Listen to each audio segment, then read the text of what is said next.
Valmiki, the ascetic, questioned the eloquent Narada, "Is there a man in the world today who is truly virtuous? Who is there, who is mighty and yet knows both what is right and how to act upon it, who always speaks the truth and holds firmly to his vows, who exemplifies proper conduct and is benevolent to all creatures, who is learned, capable, and a pleasure to behold, who is self-controlled, having subdued his anger, who is both judicious and free from envy, who, when his fury is aroused in battle, is feared even by the gods. This is what I want to hear, for my desire to know is very strong. Great seer, you must know of such a man." When Narada, who was familiar with all the three worlds, heard Valmiki's words, he was delighted. "Listen," he replied, and spoke these words, "The many virtues you have named are hard to find. Let me think a moment, sage, before I speak. Hear now of a man who has them all. His name is Rama, and he was born in the house of Ikshvaku.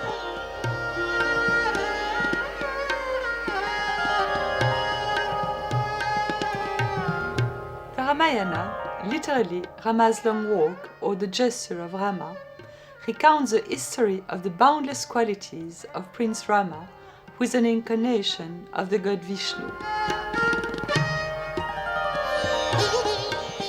When I went to India for the first time about 15 years ago, I was so amazed by this country that I had the feeling that I had to do a book. Ramayana is like a thread that binds the people with their different background. It provides us the backbone for the virtues that runs in the heart of the people of India.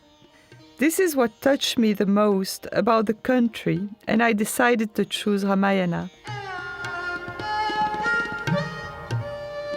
I started to work on the Ramayana over 10 years ago. Most of the manuscripts were dispersed around the world. So it's a huge work of patience, of labor, and of love. And I'm so happy I can propose today this art of work that will show the best artwork in India from the end of the 16th century to the beginning of the 19th century.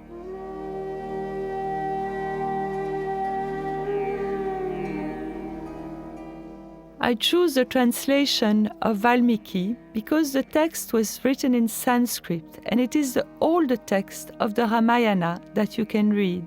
All the scenes of the Ramayana and the scenes that were painted from Valmiki's Ramayana, from that fundamental and first edition.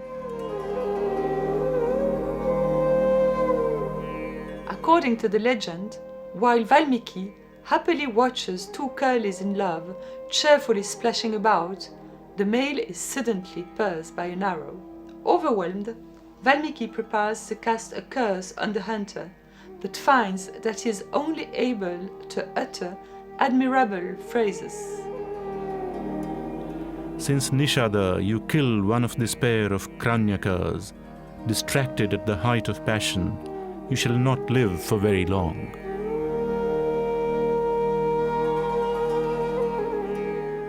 After going into this labor of passion and love, I believe I have come to better understand the philosophy of Ramayana. I would love to incorporate its value in my life and also hope it can bring more peace to the world.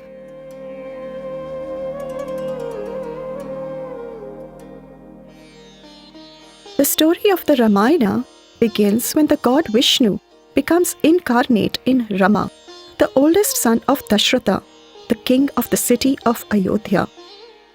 Rama must then battle in human form the demon Ravana, the king of the evil Rakshasa, who is invulnerable to the gods. Book 1 tells of the childhood of Rama and his brothers and ends with the marriage of Rama to Sita, the daughter of King Janaka. Janaka had promised to marry his daughter to the man who could string Shiva's bow. Rama managed to bend the bow and shatter it. He thus married Sita. During the lavish ceremonies, 3 of Rama's brothers married 3 of Sita's sisters. Book 2 begins with the return of the princes and their spouses to Ayodhya, where, in accordance with tradition, Dashratha decides to make his oldest son, Rama, heir to the throne. On the urging of Kekai, one of his wives, Dashratha makes his other son, Bharata, heir instead of Rama. Rama is then exiled to the forest for 14 years. He leaves, accompanied by Sita and Lakshmana, all of them dressed in the clothing of ascetics. Book 3 describes the ascetic lives in the Dandaka forest. Their sojourn in the heart of nature proves idyllic until Sita is abducted by Ravana, the king of the demons. Ravana and his accomplice, Maricha, in the form of a golden antelope, lead Rama and Lakshmana away from Sita. Ravana then locks up Sita in his palace garden on the island of Lanka. Rama, in complete despair, weeps for Sita and sets out with Lakshmana to look for her. In Book 4, the brothers meet Sugriva, the king of the monkeys, and Hanuman, the strongest and most courageous monkey. The princes make a pact with the monkeys, who offer to help them find Sita. In Book 5, the monkeys confide the mission of going to Lanka, where Ravana has confined Sita to Hanuman. Because of his exceptional strength, Hanuman is able to leap across the ocean and land on the island. He then enters Ravana's palace and explores each room. He finally finds Sita in an Ashoka grove. She is in despair and emaciated from fasting. She has also been harassed by Ravana, who attempts to get her to yield to his advances. On seeing me, lady with thighs like elephants' trunks, you cover your breasts and stomach, as if in your fear you wish to make yourself invisible. I long for you, wide-eyed lady. Dear lady, you are endowed with every bodily perfection. Stealer of all men's hearts, please look upon me with favor. For timorous women, making love to other men's wives and even carrying them off by force is perfectly appropriate behavior for Rakshasas. Let there be no doubt about this. Hanuman reassures Sita, giving her Rama's ring as a sign of recognition. After Hanuman returns from his expedition and tells Rama about his meeting with Sita, the monkey army under the command of Rama and Lakshmana set off for Lanka. In order to cross the ocean, they build an enormous dike by throwing boulders and tree trunks into the ocean. Book 6 is devoted to the gigantic war and bloody battles at Lanka between the armies of the monkeys and the bears led by Rama and that of the Rakshasa led by the evil Ravana. Rama and Lakshmana are wounded and Hanuman leaves to look for medicinal plants in the Himalayas. He decides to take the entire summit of the mountain where the plants are growing in order to bring them back as quickly as possible. At the end of the battle, in a fight opposing the divine weapons, Ravana is killed by Rama and Sita is liberated. But Rama begins to doubt her chastity after her long confinement. Sita throws herself into a fire and re-emerges alive, proof of her perfect purity. Rama returns to Ayodhya with his wife and brother, accompanied by the monkeys and bears. In Book 7, Rama reigns and lives happily in Ayodhya with Sita, who is pregnant. However, hearing that the people of Ayodhya have doubts regarding Sita's fidelity during her confinement by Ravana, he decides to repudiate her. Lakshmana takes her into the forest and abandons her. She is taken in by the sage Valmiki. She soon gives birth to Rama's twins, Kusha and Lava. Years later, Rama's children come to sing their story in Ayodhya. Rama recognizes them and, overwhelmed, sends for Sita. Faced with her husband, to prove her innocence once and for all, she asks to be received by the earth. The Ramayana ends when Lakshmana takes his life in the waters of the river. After 10,000 years of rain, Rama will jump into the Sarayu river to return to the heavens in the form of Vishnu. All of his brothers, his subjects and the monkeys joyfully follow him. Only Hanuman remains on earth to sing the praises of Rama.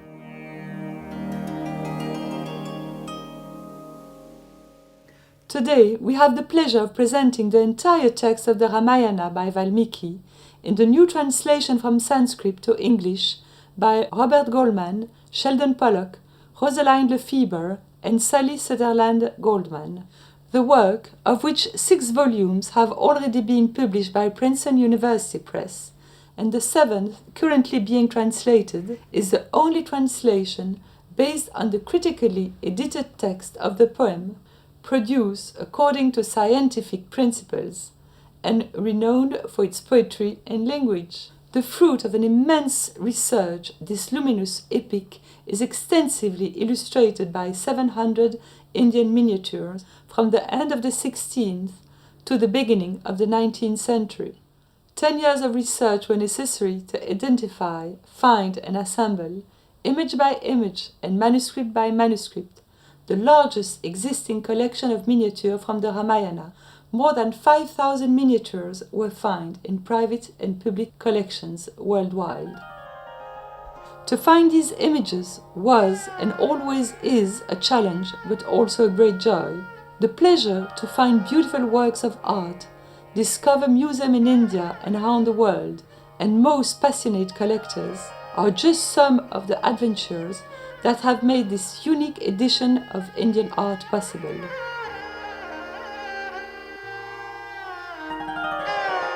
Amina Okada, Chief Curator at the National Museum of Asian Art, Guimet, in Paris, art historian and author of numerous books dedicated to Indian art, has accepted to ensure the scientific direction of our edition. Thanks to her remarkable work and high expectations, the miniatures that have been selected pay homage to the beauty and diversity of Indian painting. Amina has also written 600 commentaries for the images. Furthermore, in her introduction, The Ramayana in Indian Painting, Amina discusses Mughal manuscripts from the end of the 16th century and Rajput painting from the 17th to 19th centuries.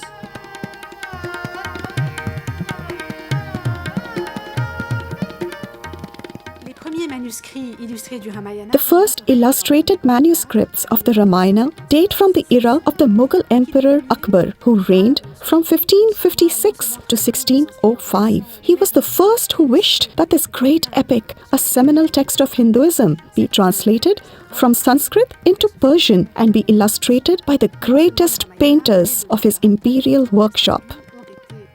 The Ramayana has inspired thousands of Indian paintings. It was therefore difficult to choose among them. The first criterion was the aesthetic nature of a piece, its beauty and the brilliance of its colors, as well as the state of the miniature, as some have suffered the ravages of time. Some miniatures were chosen because the iconography set them apart from the traditional style of illustrating certain emblematic episodes. And we gave priority, insofar as possible, to the slightly incongruous scenes that are departures from what we would expect, for example, from a 17th century Rajput painter in the illustration of certain episodes. All of these factors were taken into consideration when we chose works from the vast sea of Indian painting. The Rajasthan schools of Mewar, Mawar, Kishangarh, Bundi, Kota, Jaipur, the schools known as the schools of the hills and the Pahadi school We were spoiled for choice when it came to selecting from exceptionally beautiful manuscripts, images that precisely illustrate the chapters or episodes of the Ramayana on which we had our hearts set.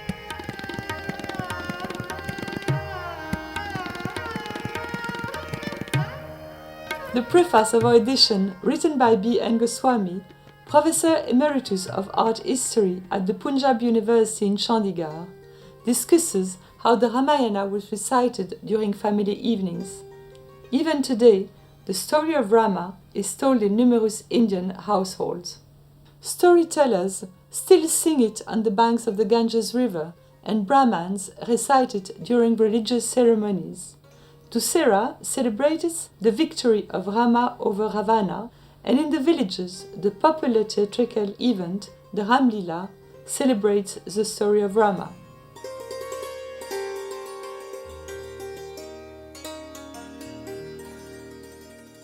Only because I love and respect you am I reminding you, not teaching you, that on no account should you take up your bow and, unprovoked, turn your thoughts to killing the Rakshasa of Dandaka. My mighty husband, I disapprove of your killing creatures that have done no wrong.